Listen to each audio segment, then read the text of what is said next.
یہ والا اعتکاف تو ٹوٹ گیا، جو 10 دن کی اس میں نیت کی تھی وہ تو گیا.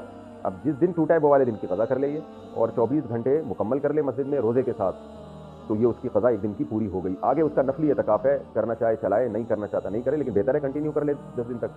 تو یہ ایک دن کی. پھر یہ اس دن نہیں کیا تو رمضان کے بعد بھی ہو سکتی ہے، لیکن پھر رمضان کے بعد مسجد میں آ کے مغرب سے پہلے بیٹھنا پڑے گا اور اگلے دن روزہ بھی رکھنا پڑے گا اس کو. تو 24 گھنٹہ مسجد میں گزار لے اعتکاف کی نیت سے روزے کے ساتھ، تو یہ قضا ہو جائے گی.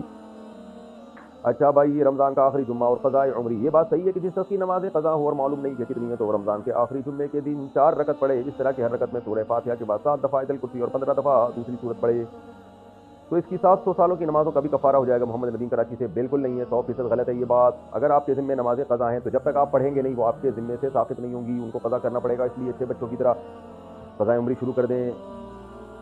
کیا مختلف ملکوں میں شب قدر الگ الگ ہوتی ہے؟ لیلۃ القدر کی رات صرف ایک ہوتی ہے، جبکہ پاکستان اور سعودیہ میں ایک روزے کا فرق ہوتا ہے. تو راتیں بھی دونوں ملکوں میں مختلف رہتی ہے، اس بارے میں وضاحت فرماتے ہیں عبدالباسط. دیکھیں شریعت میں جو عبادتیں ہیں نا ان کے لیے وقت جو ہے نا ٹائم، یہ یا تو معیار ہوتا ہے یا ظرف ہوتا ہے. یہ فقہی اصطلاح ہے، فقہا بہتر جانتے ہیں. تو یہ ہر ملک کا اپنے حساب سے ہوتا ہے. جیسے فجر کے وقت فرشتوں کا حضور ہوتا ہے، قرآن میں آتا ہے. اب فجر یہاں جب ہو رہی ہے تو سعودی عرب میں تو 2 گھنٹے بعد ہوگی. اب یہ تھوڑی ہے کہ یہاں فرشتے آ گئے تو سعودی عرب میں ابھی فجر نہیں ہوئی ہے تو وہ پہلے ہی وہاں پہ آ جائیں فجر کے فرشتے جو آتے ہیں. اسی طرح کسی ملک میں اگر فجر 6 گھنٹے پہلے ہو رہی ہے یا 7 گھنٹے پہلے ہو رہی ہے تو اس وقت تو ہمارے یہاں ظہر ہو رہی ہوتی ہے. اب قرآن کہتا ہے ان قرآن الفجر کان مشہودہ، فجر کے وقت جو تلاوت ہوتی ہے اس میں فرشتے حاضری دیتے ہیں. تو ظاہر ہے وہاں فرشتے کسی اور ٹائم پہ حاضری دیں گے، یہاں تو اس وقت ظہر کا ٹائم ہو رہا ہوگا. تو اسی طرح لیلۃ القدر بھی ہر ملک میں اپنے حساب سے ہوتی ہے. اس کی بڑی مضبوط دلیل یہ ہے کہ اگر سب کچھ سب جگہ ایک ہی دن پہ لیلۃ القدر ہوتی تو پھر بہت سے ملکوں میں تو اس دن لیل ہی نہیں ہوتی، رات ہی نہیں ہوتی، تو وہاں لیلۃ القدر کہاں سے ہوگی؟ مثال کے طور پر یہاں رات 12 بج رہے ہوتے ہیں تو امریکہ میں تو دوپہر کے 12 بج رہے ہوتے ہیں اس وقت. تو کیا آپ یہ کہہ سکتے ہیں کہ سیم ٹائم سب جگہ ایک ہی جیسا حکم ہے شریعت کا، ساری برکتیں جو 12 بجے یہاں ہیں امریکہ میں دوپہر 12 بجے ہوں وہ لیلۃ القدر کی؟ ایسا نہیں ہے. اس سے صاف پتہ چلتا ہے کہ لیلۃ القدر 2 بھی ہو سکتی ہے. یعنی فار ایگزامپل اگر 21ویں رات کو لیلۃ القدر تھی سعودی عرب میں تو وہ اگلے دن ہمارے ہاں 21ویں رات ہے تو ہمارے ہاں اگلے دن ہوگی. تو یہ اللہ کے لیے کوئی مشکل نہیں ہے. جیسے ہمارے ہاں عید کا دن ایک دن بعد ہوتا ہے عام طور پر، سعودی عرب میں عید کا دن ایک دن پہلے ہوتا ہے. تو عید کے دن کی جو برکتیں اللہ نے رکھی ہیں وہ سعودی عرب میں ایک دن پہلے ہو جائیں گی، ہمارے یہاں ایک دن بعد ہوں گی. اللہ کے لیے کوئی مشکل کام نہیں ہے. تو اس لیے راجح بات یہی ہے کہ لیلۃ القدر کی رات پوری دنیا میں ایک نہیں ہوتی، کیونکہ پوری دنیا میں اس وقت رات ہی نہیں ہو رہی ہوتی، بہت سے ملکوں میں تو دوپہر ہو رہی ہوتی ہے. تو ہر وقت کا اپنا ہر عبادت کے لیے اس ملک کا جو وقت ہے وہ ظرف ہوتا ہے اور وہ معیار ہوتا ہے. تو اس ملک میں اگر وہ رات ہے تو اس ملک میں لیلۃ القدر ہوگی. اس ملک میں وہ رات ابھی شروع ہی نہیں ہوئی ہے تو وہ لیلۃ القدر اس ملک میں نہیں ہوگی. تو اس لیے ہمیں اس بحث میں پڑھنے کے بجائے کہ سعودیہ میں کب لیلۃ القدر ہمارے ہاں کب ہے، ہمیں اپنے کنٹری اور اپنی جو بھی حکومت ہماری اعلان کریں تاخیراتوں کے بارے میں، رمضان کے بارے میں، جو کہ حکومت رمضان کا اعلان کرتی ہے اسی حساب سے ہم تاخیراتیں متعین کرتے ہیں، تو ہمیں اسی حساب سے چلنا ہے. شب قدر کی خاص عبادات، کیا لیلۃ القدر میں کوئی خاص عبادت منقول ہے؟ مثلا نفل کی 1 رکعت میں سورہ فاتحہ کے بعد سورۃ القدر اور پھر سورہ اخلاص 50 مرتبہ پڑھنا اور اس طرح 10 یا 20 رکعت پڑھنا، کیا یہ ثابت ہے؟ ہدایت اللہ کشمیر بالکل ثابت نہیں ہے، بلکہ یہ عمل بدعت ہے. اس لیے آپ لیلۃ القدر میں وہی اسی طرح سے عبادت کریں جیسے نارملی آپ عبادت کرتے ہیں، نوافل پڑھیں، دعائیں مانگیں. اللہم انک عفو تحب العفو فاعف عنا، یہ دعا زیادہ سے زیادہ مانگیں، نبی صلی اللہ علیہ وسلم نے سکھائی ہے. تو یہ اسی طرح بس دعا، تلاوت، ذکر، استغفار، تسبیحات جیسے نارمل عبادت کا طریقہ ہے، لیلۃ القدر میں بھی اسی طرح عبادت کرنی چاہیے. شب قدر میں عبادت 83 سال کے برابر ہے. آج کل یہ SMS چل رہا ہے کہ جو کوئی شب قدر میں صدقہ یا نفل یا 3 مرتبہ سورہ اخلاص پڑھے گا تو اسے 83 سال کی عبادت کا ثواب ملے گا. اس کی کیا حقیقت ہے؟ زوجہ منصور کرک سے. ایسا کچھ بھی نہیں ہے، ایسا کوئی حدیث سے ثابت نہیں ہے. ہاں یہ ضرور ہے کہ 1000 راتوں کے برابر 1000 مہینوں کے برابر ہے تو وہ 83 سال بنتے ہیں. تو جو بھی عبادت کریں گے تو وہ 1000 مہینوں کے برابر ہو جائے گی. چاہے قل اللہ پڑھیں، چاہے سورہ فاتحہ پڑھیں، چاہے تلاوت کریں، چاہے یعنی کوئی اور تلاوت کریں، چاہے آپ نماز پڑھیں، دعائیں مانگیں، تو ساری عبادتیں کرنی چاہیے اس میں، کیونکہ ہم کو تمام عبادتوں کی ضرورت ہے. ہمیں نماز کی بھی ضرورت ہے، ہمیں دعاؤں کی بھی ضرورت ہے، ہمیں تلاوت کی بھی ضرورت ہے، ہمیں صدقات و خیرات کی بھی ضرورت ہے، اور ہمیں توبہ استغفار کی بھی ضرورت ہے. تو عبادت کی جتنی قسمیں لیلۃ القدر میں سب کی کوشش کرنی چاہیے. صلاۃ و تسبیح کی جماعت کرانا، کیا 3 بندے صلاۃ و تسبیح کی جماعت کرا سکتے ہیں؟ اس میں کوئی قرات تو نہیں ہے. زبیر راولپنڈی، بدعت عمل ہے، صلاۃ و تسبیح کی جماعت نہیں کرنی چاہیے. رمضان میں دن میں کھانے پینے کی چیز بیچنا، رمضان المبارک میں دن میں کھانے پینے کی چیز بیچنے والے کے بارے میں کیا حکم ہے؟ سمیع اللہ، حرام ہے، ناجائز ہے. اگر آپ ہوٹل کھول کے بیٹھے ہوئے ہیں اور آپ کی نیت یہ بھی نہیں ہے کہ آپ غریبوں کو، یعنی غریب کہہ رہا ہوں، بیماروں کے لیے، بعض دفعہ بیماروں کے لیے کسی علاقے میں مجبوری ہوتی ہے تندور لگانا، اس میں لوگ پردہ لگا دیتے ہیں تاکہ کوئی بیمار ہے یا کوئی مسافر ہے، تو جیسے اسٹیشن ہے، ایئرپورٹ ہے، تو مسافروں کے لیے تو شریعت نے اجازت دی ہے. لیکن اگر آپ رمضان میں ایسے کھلے عام ہوٹل کھول کے بیٹھ جائیں گے تو یہ شاعر اللہ کا مذاق اڑانے والی بات ہے، پھر یہ حرام ہے، ناجائز ہو جائے گا. رمضان کے آخری جمعے کو جمعۃ الوداع کہنا، رمضان المبارک کے آخری جمعے کو جمعۃ الوداع کہنا، اور اس خطبے کو الوداع اس خطبے میں الوداع شہر رمضان پڑھنا کیسا ہے؟ ارمان صاحب یو پی سے، یہ بھی نبی سے ثابت نہیں ہے، اور اس کو جمعۃ الوداع کہنا کی بھی کوئی شرعی دلیل نہیں ہے، کہنے پر گورنمنٹ کی طرف سے کوئی پابندی بھی نہیں ہے۔ جمعے کو آپ الوداع اس لیے کہ رخصت ہونے والا جمعہ، الوداع کا مطلب رخصت، تو الفاظ کے لیے ثبوت کی ضرورت نہیں ہوتی۔ اگر آپ اس کو جمعۃ الوداع کہتے ہیں تو بھی ٹھیک ہے، نہیں کہیں تو بھی ٹھیک ہے، لیکن اس زمانے میں نہیں کہنا چاہیے کیونکہ لوگ اس جمعے کو دوسرے جمعے پر فضیلت دیتے ہیں، جبکہ اس کی الگ سے کوئی فضیلت حدیث سے ثابت نہیں ہے، اور نہ ہی اس کے الگ سے کوئی شرعی احکام حدیث سے ثابت ہے۔ ہاں، لوگوں کی طبیعت میں جوش اس بیس پر ہوتا ہے کہ اب انسان کے بچے بن جاؤ، اب آخری جمعہ آ گیا اور بڑا دن آ گیا، اب جمعہ بھی رمضان میں نہیں آئے گا، تو اس بیس پر ایک تھوڑا سا احساس ہوتا ہے۔ وہ احساس ہونا برا عمل نہیں ہے، بلکہ اچھی ایمان کی علامت ہے کہ بھئی اب جا رہا ہے، جمعے بھی سارے ختم ہو گئے، اب رمضان کا ہمیں جمعہ بھی نہیں ملے گا، تو اس بیس پہ کسی کے دل میں آخری جمعہ آنے سے عبادت کا جذبہ پیدا ہو جائے تو اس پہ کوئی گورنمنٹ کی طرف سے اور اللہ کی طرف سے پابندی نہیں ہے، لیکن اس کے کوئی الگ سے شرعی احکام نہیں ہے جمعۃ الوداع کے، نہ اس کی کوئی الگ سے شریعت میں فضیلت ہے، اور اس دوران خطبے میں یہ پڑھنا الوداع یہ بھی چھوڑ دینا چاہیے، خطبہ وہی جو مسنون ہو اسی پر اتفاق کرنا چاہیے۔ فجر کی یہ ہے پرانے نوٹ دے کر نئے نوٹ لینا، بینک سے جو نئے نوٹ ملتے ہیں بعض لوگ اسے آگے فروخت کرتے ہیں، مثلا 1000 روپے 1200 کے عوض، کیا یہ کاروبار سود تو نہیں بنتا؟ سراج الدین کوئٹہ سے۔ سراج الدین صاحب، یہ خالصتاً سود ہے، حرام ہے، کبیرہ گناہ ہے، لعنتی عمل ہے، اس کو فوراً سے پہلے چھوڑ دیں، اگر آپ کر رہے ہیں، اگر آپ نہیں کر رہے تو جو کر رہا ہے اس کو بول دیں چھوڑ دو اس کو۔ جمعۃ الوداع اور عید میں نیا لباس پہننا، رمضان المبارک میں جمعۃ الوداع اور عیدین میں نیا لباس پہننے کی کیا شرعی حیثیت ہے؟ مرد اور عورت دونوں کے بارے میں حکم بتا دیں، حفصہ نور۔ دیکھیں، الگ سے حدیث میں یہ تو نہیں ہے کہ نیا لباس پہنو، لیکن یہ حدیث میں آتا ہے جمعے کے دن بھی اور عید کے دن بھی آپ صلی اللہ علیہ وسلم سب سے بہترین لباس پہنتے تھے، تو اگر کوئی بہترین لباس کے لیے نیا لباس سلوا لیتے ہیں تو اس میں بھی کوئی حرج نہیں ہے، بلکہ اس زمانے میں عید کی بات کر رہا ہوں، جمعۃ الوداع کی نہیں، تو عید کے دن نیا لباس سلوا لینا چاہیے، کیونکہ شاعر اسلام میں سے ہم ذرا سی باتوں پہ نئے نئے کپڑے سلوا رہے ہوتے ہیں، کسی کی شادی میں جانا ہے، ختنے تک میں جانے کے لیے کپڑے سلوا رہے ہیں آج کل لوگ، تو عید تو شاعر اسلام میں سے اللہ نے ہمیں یہ دن دیا ہے خوشی منانے کے لیے، تو اس میں اگر کسی کو اللہ نے وسعت دی ہے تو افضل اور بہتر یہی ہے کہ وہ پراپر نئے کپڑے سلوائے اور اچھی کوالٹی کے کپڑے سلوائے، اور اس میں مرد اور عورتیں برابر ہیں، خواتین کو بھی چاہیے، مردوں کو بھی چاہیے۔ باقی جمعۃ الوداع کے دن اچھے کپڑے پہننا جمعہ ہونے کی وجہ سے تو ٹھیک ہے، لیکن جمعۃ الوداع کی الگ سی کوئی فضیلت نہیں ہے، تو اس لیے اس دن آپ جیسے جمعے کو کپڑے پہنتے ہیں، چاہے نئے پہنتے ہیں یا پرانے استری کر کے دھو دھا کے نیا بنا لیتے ہیں، تو عام جمعوں کا جو حکم ہے جمعۃ الوداع کا بھی وہی حکم ہے، اس میں الگ سے نئے کپڑے پہننے کی کوئی فضیلت نہیں ہے۔ ختم تراویح پر مٹھائی بانٹنا، کھانا کھلانا، مساجد میں ختم تراویح کے نام پر بریانی یا شیرینی بانٹنا کیسا ہے؟ عابد محمود، بہت بری اور ناپسندیدہ رسم ہے، بچکانہ رسم ہے ایک قسم کی، خاص طور مٹھائی اور لڈو بانٹنا تو بہت ہی بچکانہ، جیسے بالوشاہی بٹ رہی ہے، جیسے پتہ نہیں کیا کیا تم نے، بچکانہ حرکت ہے، قبیح رسم ہے، اس کو چھوڑ دینا چاہیے، اس کی حوصلہ افزائی نہیں کرنی چاہیے۔ باہر ملک والے صدقہ فطر کس حساب سے دیں گے؟ ہم سعودی عرب میں کام کرتے ہیں، پاکستان میں ہمارے گھر والے ہماری طرف سے صدقہ فطر ادا کریں تو کس حساب سے ادا کریں گے؟ ریال کے حساب سے یا پاکستان کے روپیے کے حساب سے؟ محمد رفیق سعودی عرب میں جو صدقہ فطر دے رہا ہے جہاں وہ رہتا ہے اس ملک کی کرنسی دیکھی جائے گی اور اس ملک میں آٹے کی ویلیو دیکھی جائے گی، تو اس ملک میں آٹے کی ویلیو دیکھی جائے گی، تو سعودی عرب میں اگر کسی نے صدقہ فطر دینا ہے اور دینا پاکستان میں ہے، خود سعودی عرب میں رہتا ہے، تو وہاں دیکھا جائے گا میرے بھائی 2.25 کلو یا 2.25 کلو آٹا ہے، کیونکہ علماء میں بات کہتے ہیں 2.25 کلو، بات کہتے ہیں 2.25 کلو، تو وہاں کا دیکھا جائے گا 2.25 کلو آٹا کتنا ہے، پھر کتنے ریال میں آ رہا ہے، پھر یہاں فون کرتے ہیں بھائی یہاں سعودیہ کے ساتھ اتنے پیسے بنتے ہیں تو پاکستان میں اتنے پیسے ادا کر دو۔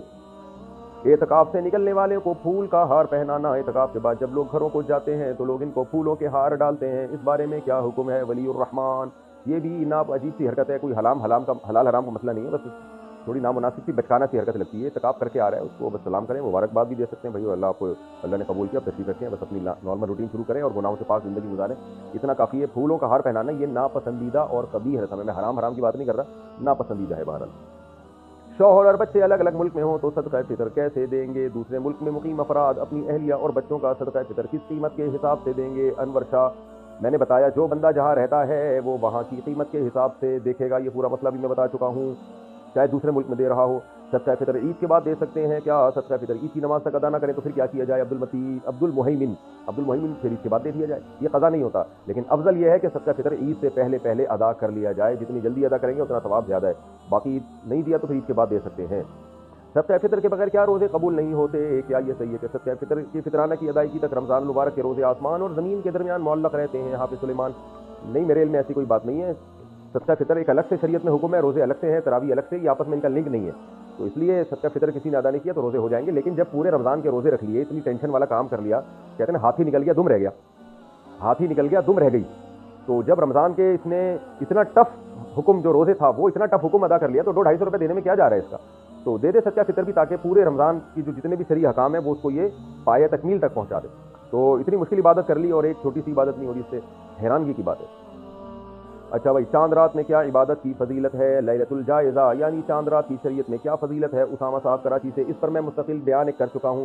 دیکھیں، عید کی رات، بقرعید اور عید الفطر کی رات کے بارے میں کچھ احادیث ہیں جن میں آتا ہے اس کی رات میں بہت عبادت کی فضیلت ہے، لیکن ان میں سے کوئی بھی حدیث صحیح نہیں ہے، بلکہ انتہا درجے کی ضعیف حدیثیں ہیں۔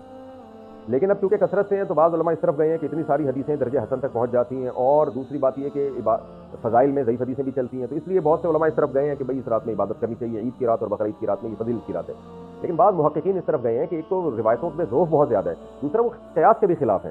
قیاس کے خلاف اس لیے ہے کہ دیکھیں، شریعت کا ایک حکم، شریعت کا ایک مزاج یہ ہے کہ جیسے ہی سورج غروب ہوتا ہے، اسلام کہتا ہے افطار میں جلدی کرو، کیوں کہ اب روزے کا ٹائم ختم ہو گیا۔ اسی طرح جیسے ہی چاند نظر آیا، تراویح ختم، کیونکہ رمضان کے احکام جو تھے وہ ختم۔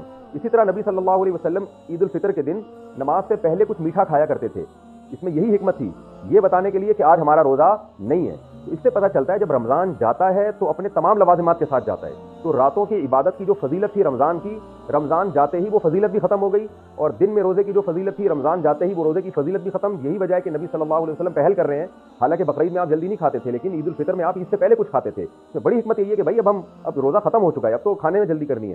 تو اس کا تقاضا یہ ہے کہ عید کی جو رات ہے وہ آرام کی رات ہو، اور وہ جو رمضان میں ایک پورا اللہ نے ہم سے عبادت کروائی اور اس کی راتوں کو لوگ لیلۃ القدر میں جاگے اور رمضان کی راتوں کو عبادت کیا، تو وہ عبادت کا ٹائم اب ختم ہو چکا ہے، اب یہ رات ایک نارمل رات کی طرح ہے۔ تو لہٰذا اس میں کوئی عبادت کر لے تو ٹھیک ہے، اچھی بات ہے۔ اگر کوئی اس نیت سے عبادت کرتا ہے کہ رمضان میں عبادت کا جو میں نے اپنے آپ کو عادی بنایا ہے وہ میں کنٹینیو کروں تاکہ میری عادت نہ چھوٹے، تو اس نیت سے اگر کوئی عبادت کرتا ہے تو ٹھیک ہے۔ لیکن ہماری رائے یہی ہے کہ اس میں اگر الگ سے عبادت کی کوئی خاص فضیلت وارد جو ہوئی ہے وہ ضعیف ہے اور قیاس کے بھی خلاف ہے۔ تو اور ویسے بھی آپ خود سوچیں نا کہ اگر رمضان عید کی راتوں کو عبادت کریں گے لوگ، اتنی فضیلت کی رات ہے تو ظاہر ہے زیادہ جاگیں گے پھر اس میں، تو پھر عید کا دن کیسے منائیں گے؟ یعنی عید تو اسلام میں صبح شروع ہوتی ہے نا، صبح اگر آپ تھکے ہوں گے تو وہ عید کا دن تو آپ کا وہ تھکاوٹ میں گزرے گا پھر۔